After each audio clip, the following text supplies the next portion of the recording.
Nah, yang sebenarnya yang paling fatal adalah adanya penganiayaan atau persekusi Menhakim sendiri.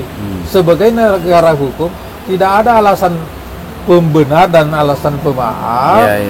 Seseorang akan melakukan Menhakim sendiri atau persekusi. Kalau itu yang terjadi sesuai dengan kata-kata Jokowi, presiden yang sekarang, bahwa bisa jadi bunuh-bunuhan. Nah, ini bahaya sekali, mengancam. Jadi akan terjadi bunuh-bunuhan nanti kalau. Assalamualaikum warahmatullahi wabarakatuh. Pemirsa dan rakyat yang merdeka, kita bertemu lagi. Kita akan mengupdate hasil dari persidangan di Jakarta Barat tadi. Tapi tentu yang paling menonjol ya, tadi ada satu podcast langsung kepada pemilik tanah ini, Bapak Budi Harjo. Beliau sampai tidak yakin ya, apabila kasus dia ini kalah, maka rakyat Indonesia bisa memiliki tanah dengan kemenangan. Karena hal ini kan terang benderang. Kita tahu beliau itu sampai berkeyakinan ya, apabila dia dimenangkan atau dikalahkan, maka tidak ada lagi cara untuk memenangkan dengan yang sah. Bayangkan, beliau itu mempunyai surat yang sah ya. Dari hari ke hari kita sudah kasih tahu, tetapi dia semacam diminta damai, mungkin mau di-approach, tetapi dia berkeyakinan bahwa demi Allah dia tidak mau diajak damai, diajak main curang-curangan. Pokoknya dia merasa punya kemenangan dan harus memiliki dengan resmi tanah itu, bukan saja minta dibebaskan dari ancaman penjara itu. Nah, kita bersyukur ya, beliau ini didampingi oleh seorang pengacara ya, namanya Pak Yahya Rashid. Beliau ini teman diskusi almarhum Baharudin Lopa. Keberaniannya, dan dia juga tidak bisa diajak kompromi. Ini yang menyebabkan keyakinan Pak Budi Harjo, dan sekarang ditambah keyakinannya itu dengan banyak puluhan wartawan, puluhan YouTuber ya, dan masyarakat yang pasti akan bergelombang besar nanti akan membela ini. Jadi kami ingatkan kepada hakim, jangan main-main untuk melakukan kecurangan terhadap Budi Harjo ini, karena bayangkan, beliau bukan seorang yang lemah. Beliau ditunjuk sebagai ketua korban mafia tanah, dan dia sendiri dikalahkan dengan kasusnya, apalagi orang-orang awam. Oleh karena itu, mari kita harus konsentrasi sekali. Jangan-jangan tanah yang kita miliki dimanapun saja berada bersertifikat, suatu saat akan dikalahkan seolah-olah sudah ada pemiliknya sebelumnya. Beliau ini sudah bertahun-tahun memiliki tanah itu, dan bisa dikalahkan begitu saja seolah-olah sudah ada yang memiliki, tidak mempunyai dasar hak tanah. Girik dan semua yang dari awal itu ada pada beliau. Mau dengan cara apa lagi? Coba kita minta keterangan dari Bapak Yahya Rashid ya, yang tentunya beliau juga hampir merasa tidak masuk akal hal yang sudah terang-benderang tidak bisa dikalahkan seperti ini. Mungkin update terakhir tadi bagaimana Pak Yahya Rashid? Ya, tadi sedianya kita sidang jam 2. Tapi karena ketua majelis hakimnya adalah salah satu anggota majelis perkara yang lain, sampai jam 4 sore. Dan dari persidangan sebenarnya sudah 3 kali persidangan, yaitu dengan acara pembuktian saksi dari pihak kejaksaan, pihak pelapor. Seharusnya pihak pelapor pada saat persidangan pembuktian harus datang menghargai institusi peradilan. Dan dia seakan-akan mempermainkan saja perkara ini. Karena dia yang melapor, dia yang tidak patuh terhadap acara persidangan. Utamanya Bapak Nono Sampono ini, anggota DPD RI ya, seharusnya memberi contoh. Kenapa dia tidak hadir dengan alasan ke luar negeri? berapa lama ke luar negeri. Dan saya tadi persoalkan mengenai surat yang dikirim oleh Sejahtera Abadi tentang kepergian Pak Nono Sempono sebagai direktur PT SSA yang memberi kuasa kepada pelapor.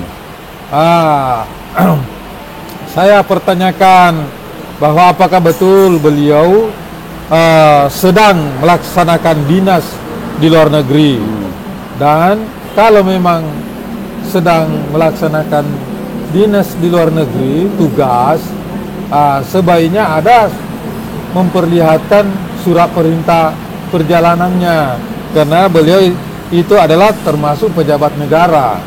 Tidak boleh meninggalkan tempat tanpa ada surat perintah jalan, SPJ namanya. Nah, dan kami khawatir ini beberapa kali sebenarnya kami setiap persidangan selalu kami minta kepada majelis hakim yang menangani perkara ini untuk dilakukan penangguhan sebagaimana lazimnya yang terjadi pada sidang-sidang perkara yang tersebar di seluruh Indonesia, sepanjang ada jaminan. Nah, ada jaminan bahwa sesuai dengan pasal 21 KUHP, yaitu tidak melarikan diri, tidak menghilangkan barang bukti, dan tidak mengulangi perbuatan yang sama. Itu secara standar itu standar sebenarnya. Tapi intinya, logikanya itu kenapa orang dilakukan penahanan? Karena jangan sampai terjadi seperti itu, melarikan diri, menghilangkan barang bukti. Artinya keyakinan hakim itu bahwa Bapak Budiharjo ini ditahan, beliau dalam keadaan posisi salah di mata hakim. Nah ini yang jadi persoalan dan lucu.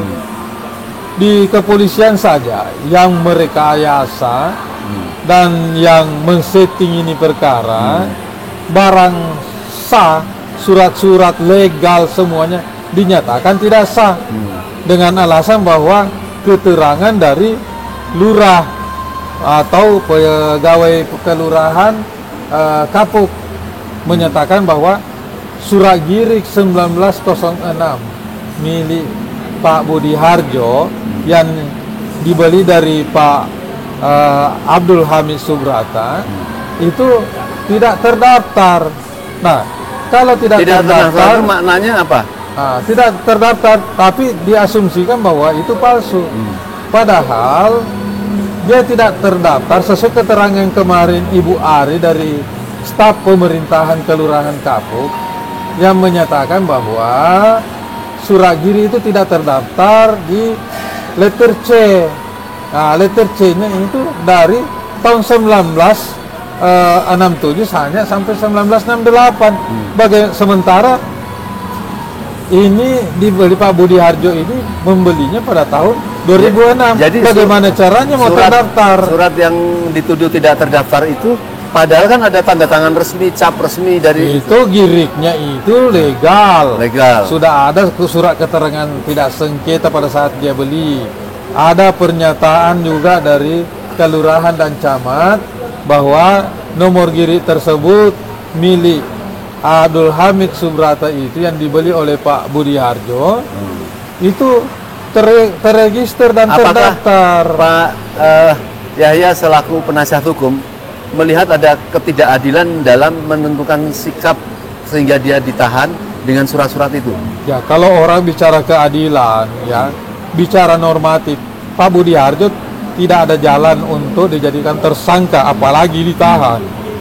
Karena pasal yang dituduhkan itu adalah oleh penyidik 263 KUHP dan 266 KUHP. Itu yang dituduhkan, disangkakan. Sementara juga dari kepolisian tidak menahan sama sekali Pak Budiharjo dan Ibu Nurlela. Tapi ketika dinyatakan P21, dilakukan pra-peradilan upaya hukum oleh Pak Budiharjo. Tapi ini yang lucu, pra peradilan itu seharusnya tidak perlu ada, hanya bayangan saja, hayalan, karena ada putusan MK dan surat edaran Mahkamah Agung yang mengecoh, yang melemahkan sendiri institusinya. Jadi putusan pra peradilan itu sangat lemah. Nah, karena adanya putusan Mahkamah Agung yang nomor 21 tahun 2014 itu yang menyatakan bahwa pra peradilan itu gugur apabila perkara pokok sudah disidangkan pertama. Dan ditambah lagi dengan surat edaran Mahkamah Agung ya, menyatakan apabila perkara pra peradilan itu gugur apabila perkara pokok itu sudah terregistrasi, sudah didaftarkan, artinya dilimpahkan ke pengadilan negeri. Kalau seseorang mencuri mobil, kemudian barang buktinya ada mobil itu, mungkin si pemilik mobil yang dari barang curian ini kan mungkin bisa langsung ditahan kan? Ya bisa langsung tetapi ditahan. Ini kan masalahnya kan dia memegang apa itu fisik tanah dan punya surat juga secara resmi. Nah, kalau dia ditahan berarti kan sudah ada tuduhan dia melakukan pelanggaran atau pemalsuan hukum. Padahal itu kan haknya hak hakim, bukan polisi untuk menahan itu. Memang di polisi dia tidak tahan. Polisi tetap berhak untuk menahan apabila unsur deliknya memenuhi syarat sesuai dengan pasal yang disangkakan dan dianggap akan mempersulit pemeriksaan penyidikan. Nah, itu bisa ditahan, tapi kenyataannya polisi tidak menahan. Justru jaksa yang menahan dan pengadilan yang menahan. Nah, aneh, padahal sudah jelas-jelas di dalam fakta persidangan dengan 2 orang saksi menyatakan semua tidak tahu, dan bukti legalitas yang disampaikan di persidangan adalah SHGB 1633 itu patut diduga itu palsu semua dasarnya. Karena apa? Sertifikat hak guna bangunan 1633 itu yang dimiliki SAA, yang dimiliki SSA, BMJ, Bangun Mega Jaya itu, Marga Jaya, yang dianggap pemilik awal. Terbit sertifikat SHGB 1633 itu atas nama BMJ itu terbit pada tahun 1997. Dan sementara PT BMJ sendiri berdiri pada tahun 2008 atau 2009 ini menurut catatan di Kementerian Hukum dan HAM. Nah, itu baru dinyatakan sah suatu badan hukum apabila sudah ada pengesahan dari instansi yang berwenang. Bisa ada tahu perjalanan histori tanah BMJ itu dia beli dari siapa, itu tidak sampai di situ. Nah, kalau itu ditelusuri sesuai dengan data yang ada, lokasinya bukan di atas tanah milik Pak Budi Harjo. Itu dugaan seperti itu ya. Dan sudah digelar di Mabes Polri, Biro Wasidik, dinyatakan itu palsu semuanya dasarnya. Jadi memang seharusnya tidak berimbang. Seharusnya penyidik memeriksa juga keabsahan dari SHGB yang dimiliki PT BMJ. Nah, yang sebenarnya yang paling fatal adalah adanya penganiayaan atau persekusi Menhakim sendiri. Sebagai negara hukum tidak ada alasan pembenar dan alasan pemaaf. Seseorang akan melakukan Menhakim sendiri atau persekusi. Kalau itu yang terjadi sesuai dengan kata-kata Jokowi, presiden yang sekarang, bahwa bisa jadi bunuh-bunuhan. Nah, ini bahaya sekali, mengancam. Jadi akan terjadi bunuh-bunuhan nanti kalau aparat pemerintah dan Presiden Jokowi tidak tegas dalam statementnya. Apakah itu hanya sekadar statement ataukah memang serius ingin memberantas mafia tanah? Kalau itu akan terjadi, negara bisa makmur, masyarakat bisa makmur secara merata. Tapi kalau dibiarkan ini masyarakat bangsa Indonesia, khususnya orang-orang kalangan pribumi yang tidak berduit, akan dirampas semua nanti Baik, haknya, pemirsa. dan akan terjadi bunuh-bunuhan Ya. sebagaimana ada Ya. apa yang dikatakan Jokowi. Ya, apa yang disampaikan Pak Yahya tadi jelas. Ini peristiwa terus akan melakukan terjadi sangat runcing karena tentu nanti keluarganya Pak Budiharjo dan sekarang sudah melebar kepada masyarakat akan merasa marah karena dia merasa pemilik hak ya yang benar dengan surat-suratnya. Andai kata terjadi persengketaan surat saja mungkin masih bisa dipahami, tetapi sekarang fisik Pak Budiharjo dan istri itu ditahan dan tentu lama-kelamaan keluarga besarnya, masyarakat ini merasa akan tergolimi ya. Padahal mereka ini sudah memproses dengan benar dan pemilik yang dibeli dari Pak Budiharjo ini sudah melakukan gugatan dan pernah memenangkan kasus itu. Tahu-tahu muncul SSA ya, Agung Podomoro ini, kemudian mereka menunjukkan merasa memiliki dari PT namanya BMJ. BMJ ini beli dari mana? Itu juga tidak ada bukti-bukti itu. Oleh karena itu, saya kira yang terpenting sekarang mau melakukan kelanjutan perdata ataupun apa, tetapi kita sebagai masyarakat yang menolak terjadinya penghakiman terhadap warga negara Indonesia asli ini terhadap penahanan itu. Itulah yang sedang diperjuangkan oleh Bapak Yahya ini untuk penangguhan penahanan. Nah, ini ya. saya jelaskan bahwa sebenarnya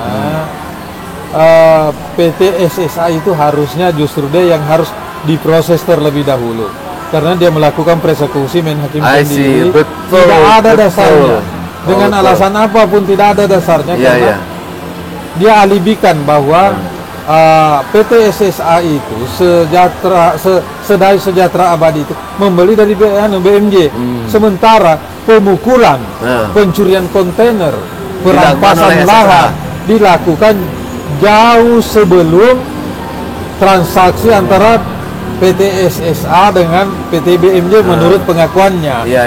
Sesuai dengan tanggal yang ditentukan itu, yang diungkap di persidangan. Jadi melakukan penganiayaan dulu. Nah, negara apa ini kalau itu akan terjadi? Masyarakat juga sadar bahwa kita bisa menganiaya orang, merampas barangnya, mencuri barangnya, tinggal bayar saja aparat.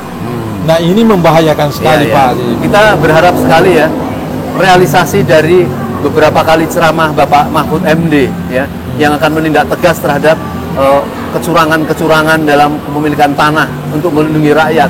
Bahkan Presiden juga seperti itu. Ini terjadi di depan mata, di tengah-tengah kota, di Jakarta Barat ya, di pengadilan negeri itu sudah berlarut-larut. Kasihan kita melihat Bapak Budiharjo dan istri, dan semoga kita rakyat Indonesia peduli, karena kalau tidak kita yang akan tertindas.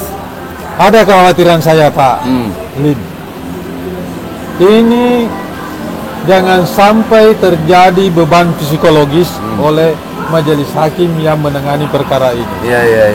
Sehingga kebenaran dan keadilan tidak bisa ditegakkan karena dengan penahanan Ibu Nurleda dengan Budi Harjo ini bisa jadi beban oleh hakim untuk memberi keputusan walaupun nyata-nyata bahwa tidak terdapat tindak pidana pemalsuan, tidak ada tindak pidana menggunakan surat palsu, tapi karena sudah ditahan, maka terbukti atau tidak terbukti majelis hakim yang menangani perkara itu pada umumnya pengalaman melihat perkara-perkara yang ada di Indonesia. Jangan sampai ini terjadi, Pak. Jangan sampai ini terjadi karena disesuaikan saja dengan lama penahanan itu. Jadi taruhlah sekarang ditahan sudah hampir 2 bulan. Ya, nanti putusannya bisa saja nanti diputuskan bersalah atau terjadi tindak pidana, dikasih hukuman 2 bulan atau 3 bulan saja, atau dikenakan hukuman percobaan. Bapak, ini yang membahayakan. Kalau itu akan terjadi, dinyatakan bahwa Pak Budi Harjo dengan Ibu Nurlela itu terbukti melakukan tindak pidana padahal sama sekali tidak ada unsur delik yang terpenuhi dalam 263 dengan 266, maka Pak Budi Harjo sebagai Ketua FKMTI mempunyai anggota lebih daripada 32.000 seluruh Indonesia akan turun mengambil aksi. Nah itu yang bahaya, bisa terjadi bunuh diri.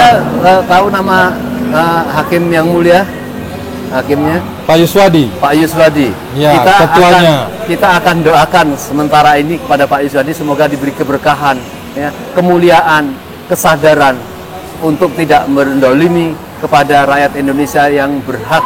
Ya. Kita doakan semoga pada sidang yang akan datang akan mengubah kebijakannya dan mau melepaskan atau membebaskan dari tahanan sementara ini. Begitu Pak ya? Tadi saya sudah dari tim pengacara sudah menyatakan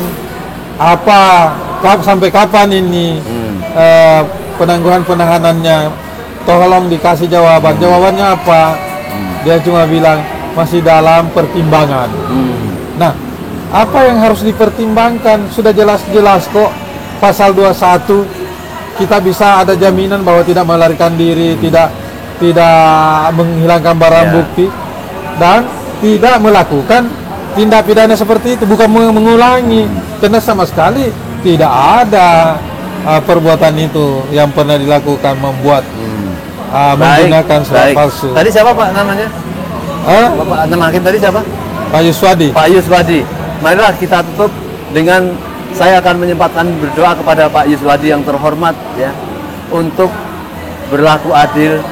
Kita ini hidup di dunia ini hanya tinggal berapa waktu saja. Andai kata Allah memberikan kesempatan kita itu namanya waktu, seperti jam pasir, kita tidak tahu pasir yang tersisa di atas itu jangan-jangan besok sudah habis. Ya.